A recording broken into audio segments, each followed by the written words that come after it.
한 무리의 사내들이 짙은 안개 속에서 힘겹게 발걸음을 옮기고 있었습니다. 이들은 한 상단, 이 상단으로 한양에서 거래를 끝마치고 고향으로 돌아가는 길이었습니다. 헌데 충청북도 속리산 숲을 통과하다가 그만 길을 잃어버리고 말았지 뭡니까? 군, 지금쯤이면 벌써 하산하여 병지를 걷고 있을 텐데 말이다. 이 망할 놈의 안개 때문에 여간 불편한 것이 아닙니다요. 한 상단의 우두머리인 행수박중만은 미간을 좁혔습니다. 박행수를 보자 하는 석기는 신경질적으로 팔을 저었습니다. 두터운 안개는 비웃듯 흩어질 뿐이었습니다. 단원들은 어떠한가? 대부분 많이 지쳤습니다. 3일은 꼬박 쉬지 않고 걸었으니까요. 그리고 아무래도 이번 거래로 많이들 낙담하여 한양에서 거래가 예상만큼 이득을 많이 남기지 못하였습니다. 이 때문에 상단원의 사기가 매우 낮았죠. 게다가 길까지 잃어버렸으니 더더욱 지쳐 있었습니다. 행수는 숨을 돌리며 주변을 살폈지만 나무들 사이로 아무것도 보이지 않았습니다. 길은 산중 깊숙이 더 이어졌고 안개는 더욱 짙어지기 했습니다. 여기서 쳐야겠다. 이복의 장석이 야영을 준비하게. 그래도 좀 더 갈 수 있습니다. 저희는 한 상단 아닙니까? 그 떡 없습니다요. 아니다. 밤이 되면 지금보다도 더 앞이 안 보일 것이다. 그러다가 누가 하나 넘어져서 크게 다치면 어찌하려고 그러나? 김 씨는 아직도 저번에 다친 무릎이 안 낫지 않았나? 돈도 못 벌었는데 몸 건강이라도 챙겨야지. 잔말 말고 불이나 피우게. 나? 알겠습니다. 행수님. 박행수, 단호한 판단의 단어는 미소 지으며 고개를 끄덕였습니다. 박행수. 이렇듯 아량이 넓고 아랫사람들을 진심으로 아꼈습니다. 한 산단이 여기까지 성장하게 된 것은 바로 이 박행수 냉철한 판단과 인품 덕이었습니다. 단원들은 자리를 펴며 불을 피우기 위해 움직였습니다. 그때 누군가가 소리쳤습니다. 불빛이다 저기 불빛이 보인다. 행수님 저기 민가가 있는 것 같습니다. 행수는 단원들이 가리키는 방향을 바라보았습니다. 그 말대로 저 멀리 희미한 불빛이 숲속에서 깜빡이는 것이 보였습니다. 박수는 그야말로 저승에서 부처님을 만난 기분이었지요. 잘됐다 가서 하룻밤이라도 묵을 수 있을지 부탁해보거라. 눈이 꽤 되는데 자리가 충분할까요? 되는 대로 해야지 않겠느냐. 그리고 야영을 하더라도 민가 옆에서 하는 것이 아무래도 좀 더 안전하다. 들짐승들이 다가오지 못할 테니 말이다. 한 산단은 곧바로 짙은 안개 속에서 불빛을 향해 발걸음을 재촉했습니다. 그런데 도착하고 보니 이는 평범한 민가가 아니었습니다. 바로 당집이었지요. 당의 낡은 담벼락에는 잔뜩 해지고 색이 바랜 천황기지 아리고 있었습니다. 대문 옆에는 바람에 닳고 뒤틀린 장승이 하나 있었는데 얼굴을 잔뜩 찌푸린 것이 퍽 심술 굳어 보였습니다. 행수님, 이건 민가가 아닙니다. 당집 같습니다. 박행수는 말을 멈추고 당을 바라보았습니다. 무당에게 하룻밤을 부탁하기 좀 깨름직했습니다. 무엇보다 어쩐지 섬뜩한 기운이 감돌았습니다. 영걸, 그러대요. 이월배 그냥 야영을 하는 게 낫지 않겠습니까? 아니다. 당집이더라. 일단 지붕이 있고 벽이 있는 집안이야. 아니면 길이라도 한번 물어보는 게 좋겠다. 박수는 말리는 서기를 뒤로 하고 당집 문 앞에 섰습니다. 그러자 때마침 한 여인이 문을 열고 나오는 겁니다. 마치 기다리기라도 한 듯 했지요. 여인은 단아한 복장이고 머리는 단정히 묶고 있었습니다. 매우 예뻤고 아름다웠으나 어딘가 표정이 어두웠고 차가웠습니다. 늦은 밤에 실례하게 소이다. 우리들은 상단인 그만 길을 잃어버렸지 뭐요. 그래서 말인데 하룻밤만 신세를 질 수 있겠어. 일행이 몇 분이신가요? 10명은 되는 구려. 삭은 넉넉히 드리게 했어. 그렇게나 많으면 아무래도 어렵겠습니다. 저희 집은 넓지 않습니다. 곤란하게 만들어서 미안하구려. 그렇다면 길이라도 좀 알려주실 수 있겠어. 알겠습니다. 여기를 지나쳐서 저기로 쭉 내려가시면 청아. 이 밤중에 무슨 소란이 더냐. 손님이라도 찾아왔느냐. 여인이 길을 설명하려는 순간 누군가가 간드러진 목소리로 여인을 불렀습니다. 이에 여인은 빛이 매우 어두워졌습니다. 여인은 아랫 입술을 깨물더니 대답하기를 망설여 있습니다. 이년아, 들짐승에게 목이라도 였더니 어째 대답이 없는 게냐. 예, 어머니, 길을 잃은 손님들이 찾아왔습니다. 무어라. 그러면 어서 드리지 않고 뭐 하는 개냐 손님들을 세워놓고 있으면 아니 되지? 여인은 어머니 한 소리에 두 눈을 질끈 감았습니다. 그리고는 문을 활짝 열었지요. 어머니가 괜찮으시다군요. 여기 안으로 모시겠 정말 괜찮겠어 박행수. 한참 어린 여인의 눈치를 보며 쭈뼛거 있습니다. 그러나 여인은 대답 대신 먼저 앞서서 휙 하고 들어가 버렸습니다. 박행수, 떨떠름해 하며 한산단원들을 이끌고 당 안으로 들어갔습니다. 마당에는 잡초가 무성하게 자라 있었습니다. 나무들은 죄다 말라 비틀어져 있었는데 가시처럼 돋은 가지가 하늘을 향해 기묘하게 뻗어 있었지요. 기묘한 형태로 잔뜩 쌓아 올린 돌무덤으로 종종 보였습니다. 개중에는 누군가가 버리고 간 듯한 물건이 일정한 간격에 놓여 있었고 향도 피워져 있었습니다. 당집 창틈으로 새어나오는 희미한 등불은 마치 짐승의 두 눈동자를 연상시켰습니다. 그야말로 오싹했다. 들은 침을 꿀꺽 삼키며 숨 죽이고 여인의 뒤를 따라갔습니다. 잡초가 무성한 마당을 지나 어둑한 기운이 감도는 당으로 들어서자 또다시 문소리가 났습니다. 고개를 들어보니 한 여인이 마치 그림 속에서 걸어 나온 듯 천천히 다가오고 있었습니다. 안녕하세요. 어르신들, 우성하라 옵니다. 여기 속리산 신령님의 뜻을 받들어 섬기고 있사옵니다. 길을 잃으셔서 하룻밤 묵을 곳을 찾으셨다고요? 성화는 중년의 여인이었지만 화려하고 요염한 모습에 시선을 뗄 수 없을 정도였습니다. 머리는 윤기가 흐르는 검은 비녀로 정갈이 올려 묶었고 고운 옷감으로 지은 저고리를 입고 있었습니다. 피부는 옅은 달빛 아래에서 비치듯 창백했고 입가에는 깊고 묘한 미소를 띠고 있었습니다. 그렇소이다. 우리가 신뢰를 끼친 것이 아닌지 걱정되는구려. 그럴 리가요. 우리 청화가 낯가림이 심하여 손님들을 제대로 맞이하지 못한 것 같습니다. 하필이면 이 아이가 귀한 손님들을 돌려보내려고 했군요.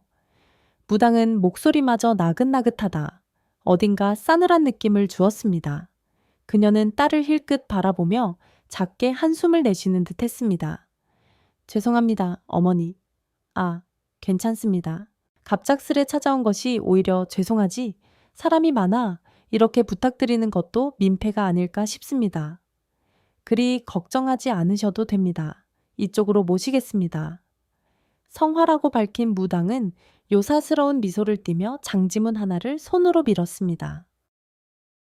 그리고 방 안이 보였는데 박행수와 한산단원들은 방을 보고 아주 깜짝 놀라고 말았습니다. 10명, 20명이 들어가도 넉넉한 큼지막한 방이 나왔기 때문입니다. 아주 깔끔하고 아늑한 방 가운데에는 마치 한산단이 올 것을 대비한 것 마냥 자리가 펴져 있었습니다. 아니, 이런 외진 산속당집이 이렇게 큰 방이 다 있나 이상하고요. 밖에서 본 것보다 집이 훨씬 넓은데 조용히들 하거라 한산 단원들은 두 눈을 휘둥그렇게 뜨고 방 안을 살펴보았습니다. 박행수, 깜짝 놀랐지만 단원들에게 핀잔을 주며 놀란 마음을 가라앉았지만 자들을 돕는 것이 본래 무당의 역할이지요. 이는 귀신이든 사람이건 가리지 않습니다. 공간은 충분하니 여기서 쉬시면 되겠습니다. 혹여 불편하신 점이 있더라도 너그러이 이해해 주시지요. 박행수, 잠시 멈칫했지만 피곤한 부하들의 얼굴을 보며 고개를 끄덕였습니다. 아니요, 불편할 것은 없어. 그러면 진세 좀 지겠어. 한산 단원들은 커다란 방 안으로 들어가 짐을 내려놓고 자리를 잡았습니다. 방 안은 잘 정리되어 있었고 매우 깔끔했지만 묘하게 뼛속을 스치는 듯한 서늘함도 느껴졌습니다. 당은한 사인단이 모두 자리를 잡는 것을 지켜보며 방긋 웃었습니다. 먼 길 오느라 고생이 많으셨겠어요. 제가 간단한 음식을 준비하겠습니다. 청아야, 뭘 그리 멀뚱거리면서 있는 게냐? 어서 가서 저녁상 좀 내어놓어라. 예, 어머니. 청아는 고개를 숙이며 방을 나갔습니다. 박행수, 어째 자신들의 방문에 착해 보이는 저 여인이 욕을 얻어먹는 것 같아서 괜시리 미안했습니다. 은혜를 어떻게 갚아야 할지 모르겠어. 은혜란, 안 그래도 딸아이와 둘이서만이 길고 긴 밤을 지새 을아이, 적적 있습니다. 아참, 식사가 나오기 전에 여기 식전주를 먼저 좀 올리겠습니다. 무당은 앉아있는 박행수와 단원들을 살피며 요사스러운 미소를 지었습니다. 그녀는 자리에 있던 술병을 꺼내더니 한산 단원들에게 잔을 따라 주기 시작했습니다. 한 잔씩 죽 드셔요. 여행길에 먹은 흙먼지가 싹 내려갈 것이옵니다.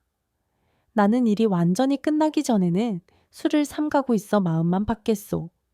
어머, 저처럼 나이든 여인이 올리는 술은 입에 맞지 않으신가 봐요. 그렇지 않소.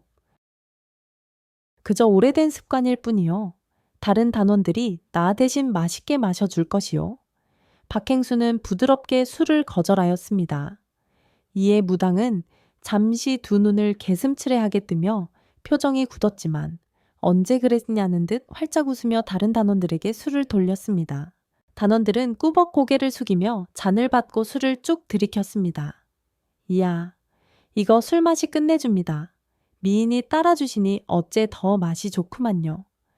생전 처음 마셔보는 술인데 향이 기가 막히고요. 무당이 아니라 술 장인이라 하여도 되겠어. 과찬이십니다.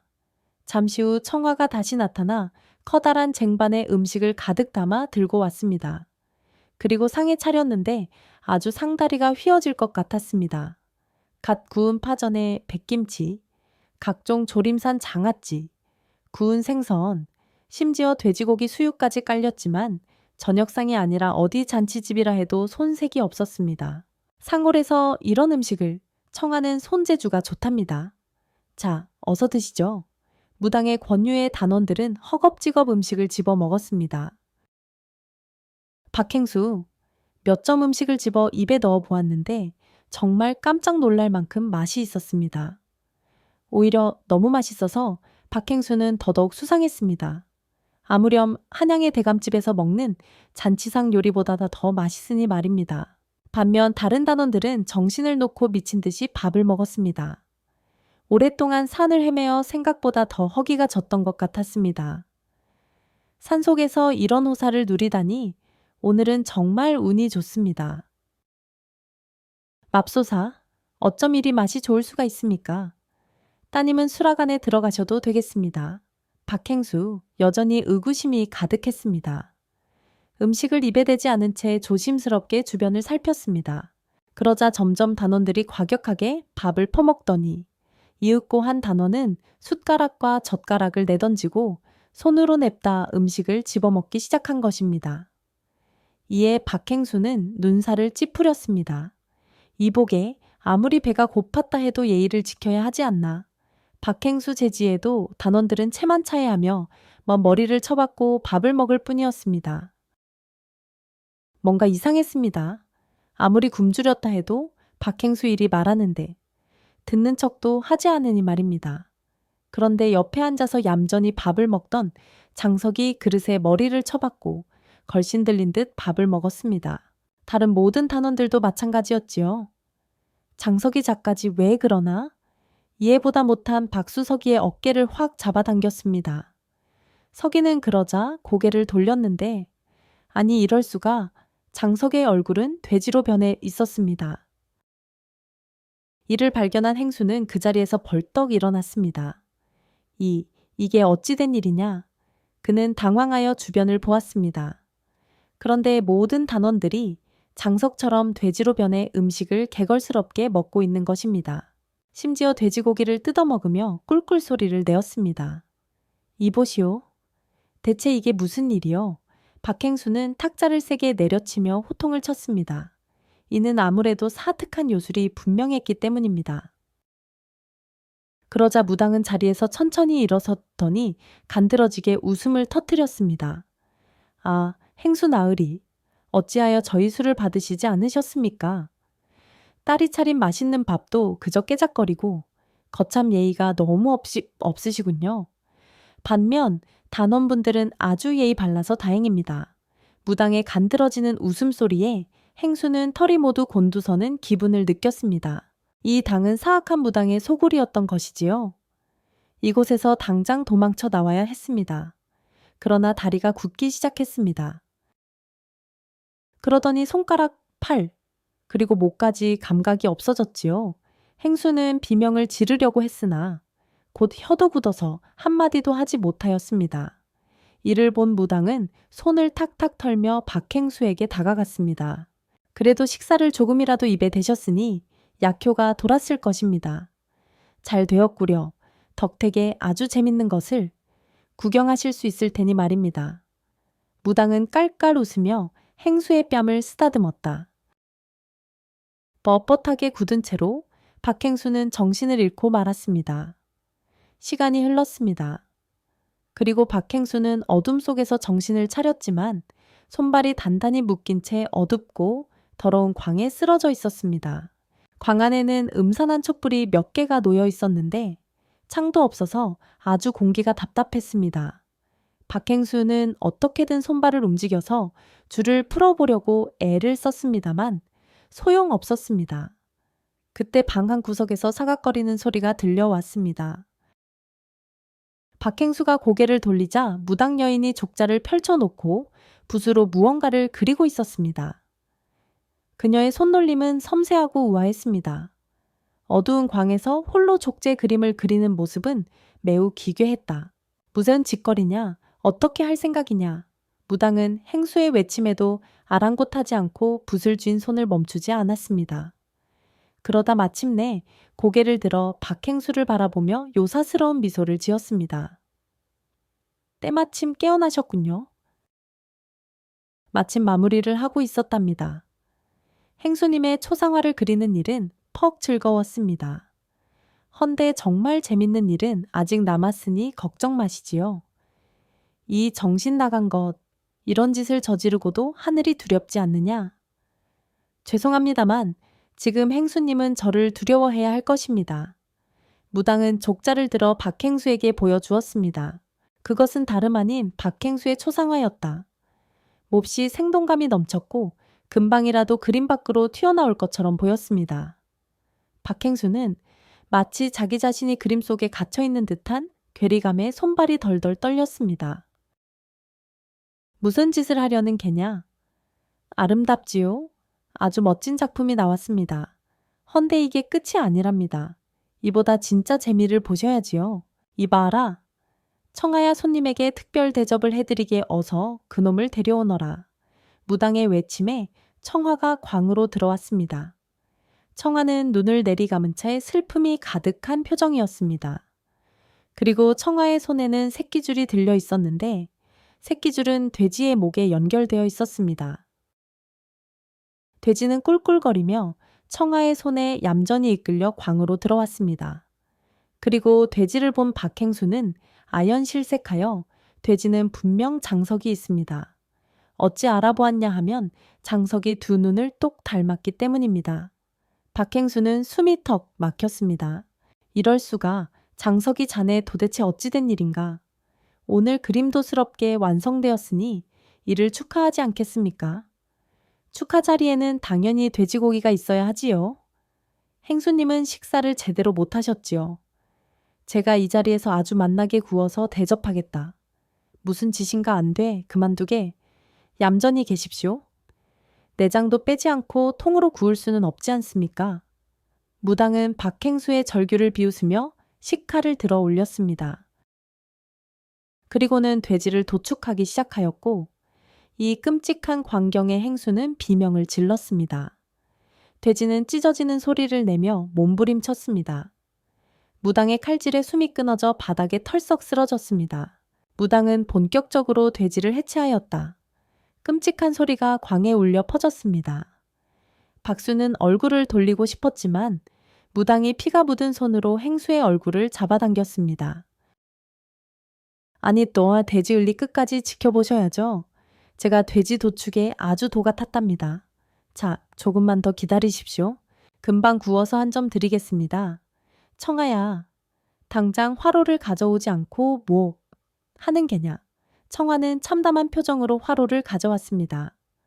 무당은 그 자리에서 돼지고기를 화로에 올려 굽기 시작했습니다. 돼지고기가 지글지글 구워지는 냄새가 광을 가득 채웠습니다. 그 무당은 젓가락으로 노릇하게 구워진 돼지고기를 박행수 앞으로 들고 왔습니다. 자, 어서 한 점 드셔보세요. 아주 잘 구워졌지요? 이 정도면 수락 안에 들어가도 될 솜씨 아니겠습니까? 행수는 그 끔찍한 광경에 그만 구역질을 참지 못하고 그대로 모든 것을 개워내고 말았습니다. 이윽고 눈앞이 눈을 떴을 때는 마차에 실려 있는 상황이었습니다. 그리고 천막 너머로는 무당의 목소리가 들려왔지요. 이번에는 쓸만한 녀석이 있지요. 저번에는 아주 반항의 것에서 혼났습니다. 그 정도 활력은 있어야 염전 일을 하지 않겠나. 매번 헐값에 노비들을 사가면서 잔소리가 많구나. 그 점은 항상 감사하고 있습니다요. 저 녀석도 아주 힘이 넘쳐난다. 나이가 좀 들었지만 채찍질 몇 번 갈겨주면 알아서 설설 낄 터이다. 걱정 마시오, 마님. 제 손에 들어온 이상 말 안 듣는 노비란 있을 수 없어. 박행수, 두 사람의 대화를 듣고 충격에 빠졌습니다.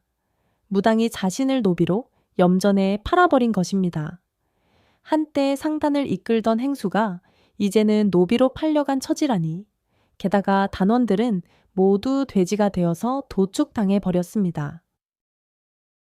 도무지 믿을 수가 없었습니다. 그러거나 말거나 염전 주인은 콧노래를 부르며 마차를 끌고 출발하였습니다. 염전에 도착한 박행수. 염전 주인과 하수인들에게 매일같이 학대를 당했습니다. 처음에는 기를 죽여야 한다는 명목으로 다짜고짜 두들겨 패더니 밥도 주지 않고 굶겼다. 이윽고 무작정 끌고 나와서 땡볕에 염전에서 일을 시키기 시작하였지요. 박행수, 거짓골로 가마소, 뜨거운 태양 아래에서 소금을 날랐습니다. 지쳐서 조금이라도 느려지면 간수들이 호되게 채찍질하여 하루는 소금 더미를 나르다가 기진맥진해 쓰러지자 염전 주인은 몽둥이로 박행수를 후드려 팼습니다. 이 게을러 빠진 놈, 밥값도 못하는구나. 여기서 맞아 죽고 싶으면 얼마든지 자빠져 누워있거라. 박행수, 온몸이 멍들고 터져나가는 고통 속에서 이를 악물고 버텼습니다. 지옥 같은 나날이 이어졌습니다. 쉴 때는 다른 노비들 함께 좁은 창고에 갇혀 눅눅하고 썩은 음식을 먹으며 비루한 목숨을 연명해야 했습니다. 입 근처에 가져가기만 해도 구역질이 나올 것 같은 음식이었습니다. 박행수는 코를 틀어막고 억지로 매서 음식을 먹었습니다. 살아남아야 했습니다. 살아서 무참히 살해당한 단원들의 원수를 갚아야 했습니다. 결코 용서치 않겠다. 박행수는 밤에도 제대로 잠을 이루지 못했습니다. 무당이 돼지로 변한 단원을 식칼로 무참히 살해하는 장면이 계속해서 반복되었습니다. 그럴 때마다 박행수는 비명을 지르며 일어났습니다. 이렇게 염전에서 노예 짓만 하다가는 단원들의 원수를 갚을 수 없을 것입니다. 이에 박행수는 탈출을 결심했습니다. 깊은 밤, 염전의 일꾼들이 곤히 잠든 틈을 타 조심스럽게 창고의 판자를 뜯었습니다.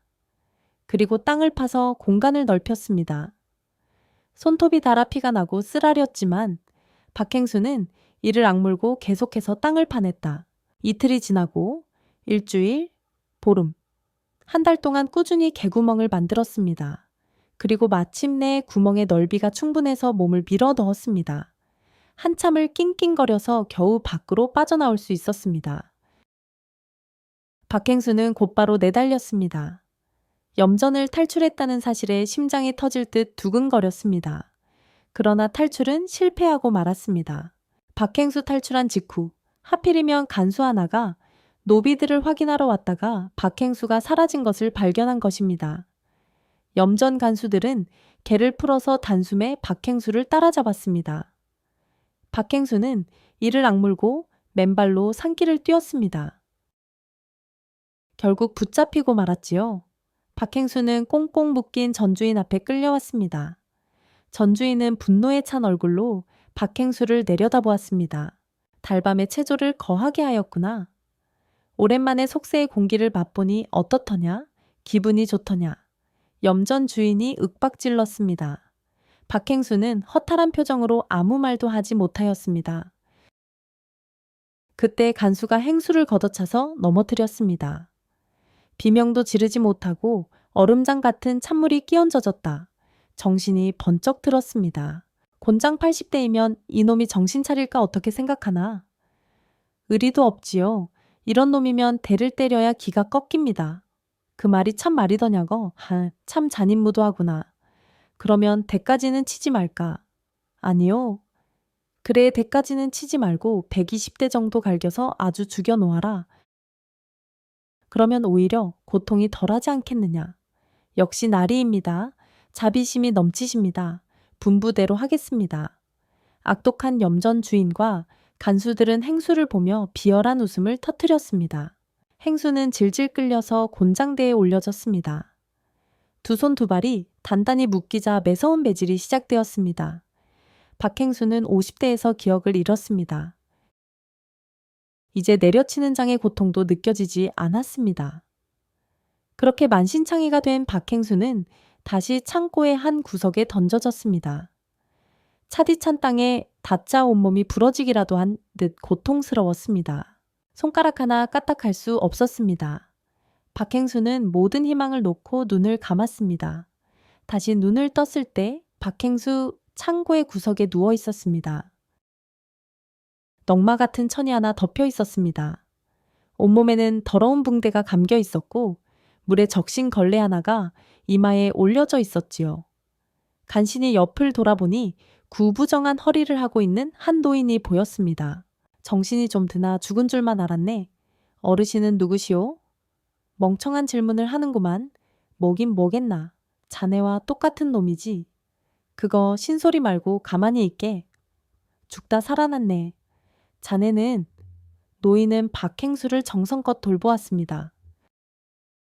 그 또한 염전 노비로 혹독한 노동을 매일같이 하였지만 박행수 돌보는 것을 하루도 거르지 않았습니다. 이에 박행수는 궁금하여 노인에게 물었습니다. 어째서 저를 도우십니까? 어르신, 남을 돕는 것의 이유가 딱히 있겠나. 특히 이런 곳에서는 인륜이 땅에 곤두박질 치지 않았나. 나라도 짐승이 할 짓을 할 필요는 없지. 박행수는 상처 입은 몸으로 간신히 몸을 일으켰습니다. 그리고 넙죽 절하였다. 갚겠습니다. 어르신, 됐네. 그것보다 어쩌다가 이 염전에 팔려왔는가 실은 설명드려도 믿지 못할 것입니다. 박행수는 한숨을 깊게 내쉬고는 여기까지 오게 된 일들을 털어놓았습니다. 상단원과 산에서 길을 잃은 것, 정체불명의 당에 들어갔다가 당한 병까지 모두 말입니다. 이에 노인은 두 눈을 날카롭게 뜨며 수염을 다듬었습니다. 모든 것을 빼앗기고 말았습니다. 단원들은 돼지로 변하여 모두 무의 도축당하였지만 아실 것입니다. 그 무당은 잔해를 하면서 재산을 빼앗을 걸. 노인의 말에 행수는 깜짝 놀랐습니다. 마치 이미 어떤 일이 벌어질지 알고 있는 듯한 말투였지만 무당에게 속아 모든 것을 빼앗겼네. 그리고 염전으로 팔려왔지. 그 무당의 술수일세. 노인은 그러면서 어떻게 이곳 염전에 팔려왔는지 말해 주었습니다. 사실 노인은 산에서 돌을 닦던 도사였다. 어느 날 그 무당이 딸과 비를 피하러 도사가 살던 집을 찾아왔습니다. 무당은 감사하다며 귀한 술을 대접하겠다 도사에게 하였답니다. 그 이유는 행수가 겪었던 것과 흡사했습니다. 술을 마시는 순간 온몸에 힘이 빠져 기절해버렸지. 오랫동안 쌓은 노력 덕분에 돼지로 변하지는 않았네. 허나 꼼짝도 하지 못하였지. 그리고 무당은 내 초상화를 그려서 모든 노력을 빼앗아가 버렸네. 이후 이곳 염전의 노비로 팔려버렸지. 행수는 노인의 말에 입술을 꽉 깨물었습니다. 무당은 이런 식으로 부와 힘을 쌓아왔던 것이죠. 사실 그 딸이 나를 몇 번이나 빠져나가도록 도와주려고 했네. 헌데 무당 어미에게 걸려서 아주 혼쭐이 났네. 맞습니다. 딸은 처음에 저보고 당에 들어오지 말고 길을 알려줄 터이니 당장 마을로 가라고 하였습니다. 그때 그 조언을 들었어야 했습니다. 맞네. 허나 여기서 자네와 내가 만나게 된 것은 하늘이 내린 기회라니. 그것이 무슨 의미이니까? 어르신, 노인은 다짐하듯 무언가를 꺼내 보였습니다. 그것은 바로 부적이었습니다. 관은 사람의 뼈를 깎아 만들어져 있었고 촉은 정체 모를 털로 있었습니다. 헌데 아주 강렬한 기운이 느껴졌지요. 남은 도력을 짰네. 마지막으로 만든 붓이네. 이 필관뼈는 내 다리뼈. 이 붓은 내 수염을 다듬어서 만들었지. 지금 보니 노인은 외다리였습니다. 사실 노인은 처음 염전에 와서 일을 할 때 다리를 크게 다쳤는데 잘라낼 수밖에 없었습니다.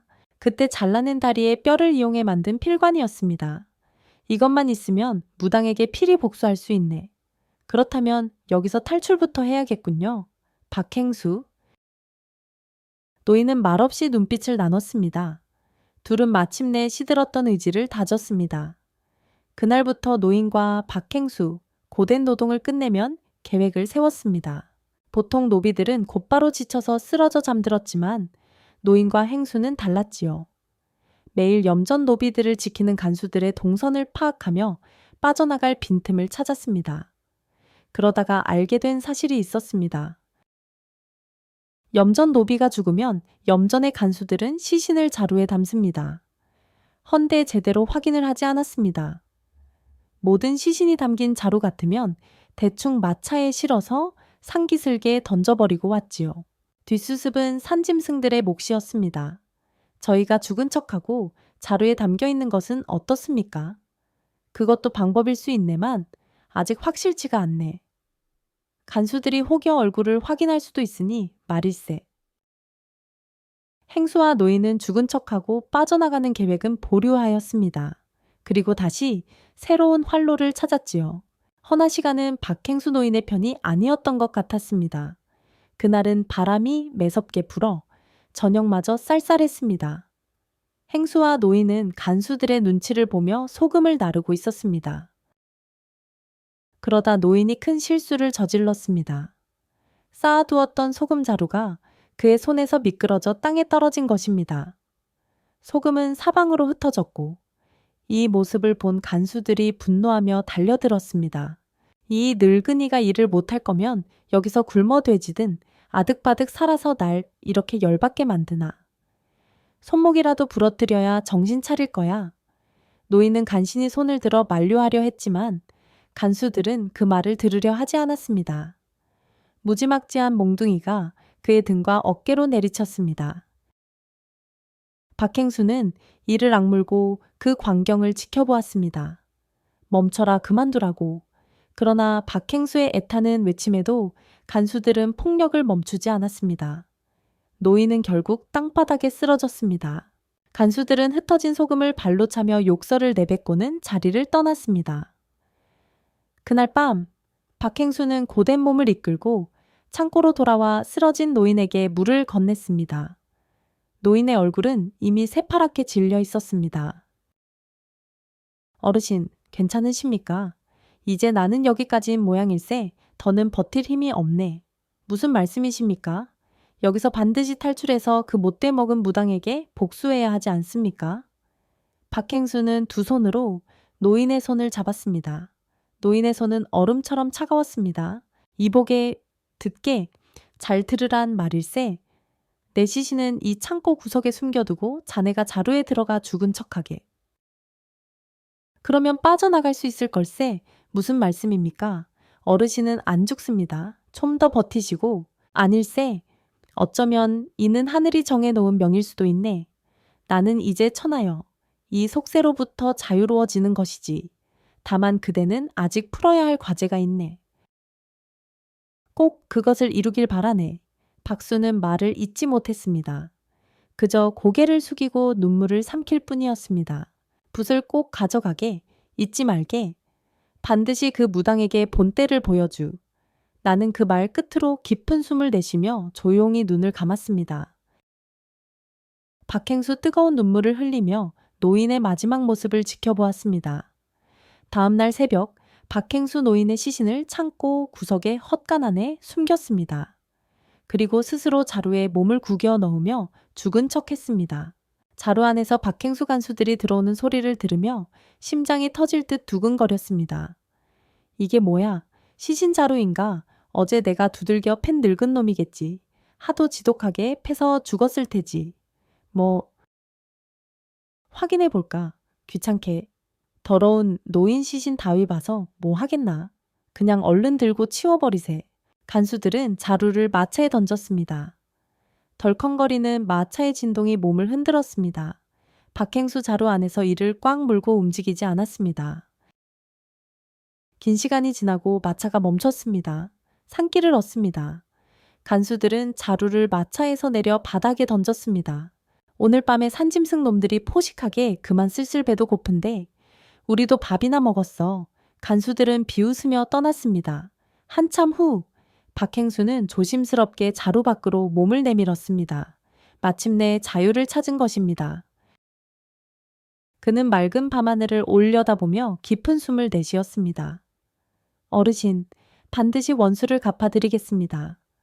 행수는 노인의 붓을 단단히 쥐고 어두운 산길을 따라 조용히 사라졌습니다. 박행수는 무당의 당집을 다시 찾아갔습니다. 속리산에는 예전처럼 안개가 짙게 깔려있지 않아서 훨씬 수월하게 당에 도착할 수 있었지요. 허나 오랜 여정 끝에 도착한 당집은 텅 비어 있었습니다. 인기척도 느껴지지 않았습니다. 박행수는 황폐해진 마당을 둘러보며 혀를 찼습니다. 이 망할 것, 내가 오는 것을 눈치채고 내뺐다. 이 괘씸한 놈. 박행수는 이를 갈면서 무당이 남긴 흔적을 찾기 위해 안팎을 뒤졌습니다. 그러던 중 도사 노인의 이야기가 떠올랐습니다. 무당이 도력을 빼앗고 그의 집을 차지했던 것을 말입니다. 그 무당이 자신의 초상화를 그렸던 일을 곱씹던 행수는 갑자기 무언가 깨달았습니다. 설마 내 집으로 행수는 서둘러 자신의 집으로 향했습니다.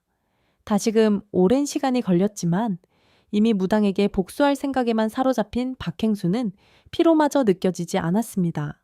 그리고 마침내 그리운 고향에 도착하였습니다. 헌데 박행수는 자신의 집이 사뭇 달라진 것을 발견했습니다.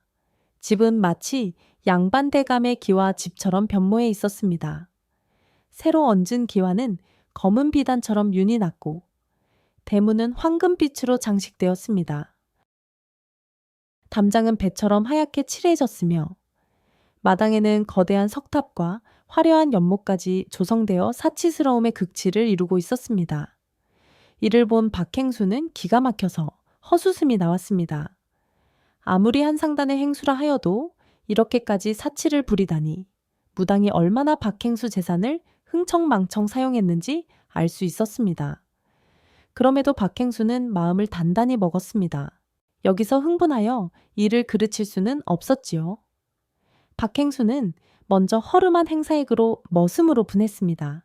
하인들은 그런 박행수를 알아보지 못하였습니다. 오랜 시간 동안 고된 염전노비로 일하였던 탓에 인상이 많이 바뀌었기 때문입니다. 주인은 옛날과는 완전히 다르지 않소.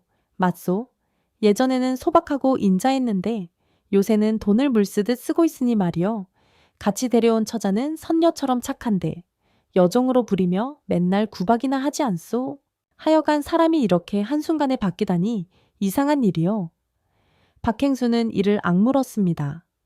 하인들의 말처럼 무당은 자신을 사칭하며 사치와 향락에 빠져 있었습니다.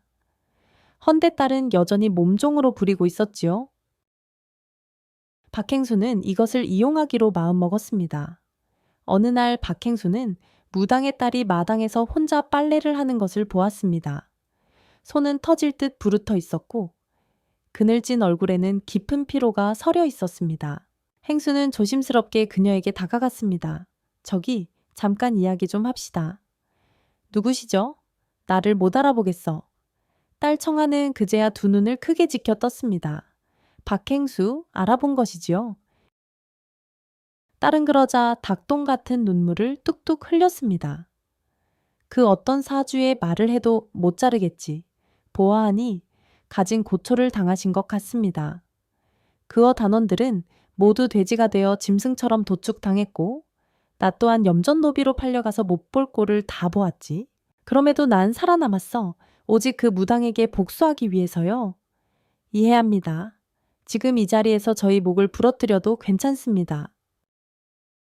아니, 부디 그리 해주시기 바랍니다. 딸은 그러면서 주저앉아 땅에 머리를 대고 절했습니다. 이를 보는 행수는 마음이 약해졌습니다. 애초에 딸인 청에게 해코지를 할 생각은 없었기에 더더욱 마음이 아팠습니다. 도대체 어찌하여 그 간악한 무당과 한패가 된 거예요. 실은 저와 무당은 모녀지간이 아니옵니다. 저는 본래 양반집의 여식이옵니다. 하나, 무당이 저희 집을 찾아와서는 굿을 한다는 명목으로 부모님을 암살하였지요. 그 이후로 저는 무당에게 사로잡혀서 종노릇을 하고 있었습니다. 무당의 이름은 성화도 아니옵니다. 저는 무당의 진짜 이름도 알지 못하지요. 나를 도와주시오. 무당을 처단할 방법이 있습니다. 내 조상화? 어디 있는지 알려주시오. 청화는 망설이다가 고개를 끄덕였습니다. 따로 보관해둔 창고에 숨겨져 있습니다. 제가 길을 안내하겠습니다. 청하의 인도로 행수는 숨겨진 창고를 찾아냈습니다. 창고 안에는 그의 초상화가 고이 모셔져 있었습니다. 박행수는 초상화를 보며 비웃음을 지었습니다. 이걸로 끝이다. 이 악귀티 같은 것. 박행수는 붓을 꺼내 들었습니다. 도사 노인의 마지막 도력이 담긴 붓. 처음부터 박행수는 어떻게 해야 할지 이미 알고 있었습니다. 박행수는 초상화 위에 돼지 코와 돼지 꼬리를 그려 넣었습니다. 북부 끝에서 강렬한 기운이 퍼지며 초상화의 모습이 다음날 아침 무당은 몸이 이상하다는 것을 느꼈습니다. 그녀의 코가 돼지처럼 불룩해지고 귀가 뾰족해지며 몸도 점점 돼지로 변해갔습니다. 비명을 지르며 몸부림쳤지만 이내 완전히 돼지가 되고 말았습니다. 하인들이 그 광경을 목격하고는 경악했습니다. 주인 어른이 돼지가 되었어. 박행수는 이때 하인들 앞에 나섰습니다. 그는 자신의 정체를 밝히며 무당이 자신을 칭했던 일을 낱낱이 폭로했습니다. 놀라지들 말거라. 이는 모두 사특한 무당이 부렸던 주박이 빚은 일이라.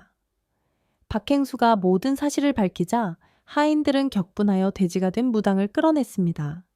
주인 어른이 망할 것을 어찌 갚을 소냐? 무참히 도축되어 살해당한 한산 단원들의 넋을 기리겠지요. 들개의 먹이로 죽어라. 박행수의 명령에 따라 돼지는 들개들에게 던져졌습니다. 돼지는 처절한 비명을 지르며 개들에게 물려 끔찍한 최후를 맞았습니다. 하지만 아직 더 처리해야 할 일들이 남아 있었습니다. 다음은 그 악독한 염전 주인 차례였습니다. 박행수는 염전 주인이 저지른 악행을 폭로하기 위해 관하로 향했습니다. 그는 무당에게 얻은 증거와 함께 염전 주인이 노비들을 학대하고 불법 재산을 축적해온 사실을 낱낱이 밝혔습니다. 관아의 관리들은 증거를 살펴본 뒤 즉각 포졸들을 보내 염전 주인을 체포했습니다. 염전 주인은 결국 형장의 이슬로 사라졌습니다. 그의 재산은 몰수되었다. 기억을 떠올리며 한숨을 내쉬었습니다. 이제 편히 쉬시오. 노인은 한산단으로 돌아온 박행수에게 앉았습니다. 그는 그녀에게 다정히 말했습니다. 이제 자유다. 어디로든 가도 좋으니 마음 가는 대로 살 거라. 내가 다시 행복해질 수 있기를 바란다. 청아는 고개를 떨군 채 조용히 눈물을 흘렸습니다. 나으리, 제게 과분한 말씀입니다. 비록 저는 죄인이 아니었지만 무당과 함께하며 많은 죄를 저질렀습니다. 수없이 많은 사람들이 무당에 의해 고통받았습니다. 그것을 생각하면 가슴이 찢어집니다. 너는 피해자다. 내 죄를 모두 다 탕감할 수는 없다. 이젠 내 삶을 살아도 된다. 아닙니다. 평생 속죄하며 살고 싶습니다. 그리고 그 속죄의 길을 나으리 곁에서 걷고 싶습니다. 제가 누릴 수 있는 마지막 행복은 나으리를 도우며 살면서 저의 잘못을 조금이나마 씻는 것입니다. 박수는 잠시 그녀의 말을 곱씹었습니다. 그러다 고개를 끄덕이며 그녀의 손을 따뜻하게 잡았습니다. 그렇다면 내 뜻을 거스르지 않겠다. 진정 그렇게 원한다면 내가 너를 내 양녀로 삼아 너를 지키고 이끌어 주마. 청아는 눈물을 흘리며 감사의 인사를 올렸습니다. 나으리, 감사합니다. 그 후 박행수는 다시 한산 상단을 재건했습니다. 청아는 그의 곁에서 상단을 도우며 헌신적으로 일했습니다. 그녀는 누구보다도 근면하고 성실하게 살며 자신이 짊어진 죄책감을 속죄하려고 거듭났다고 합니다.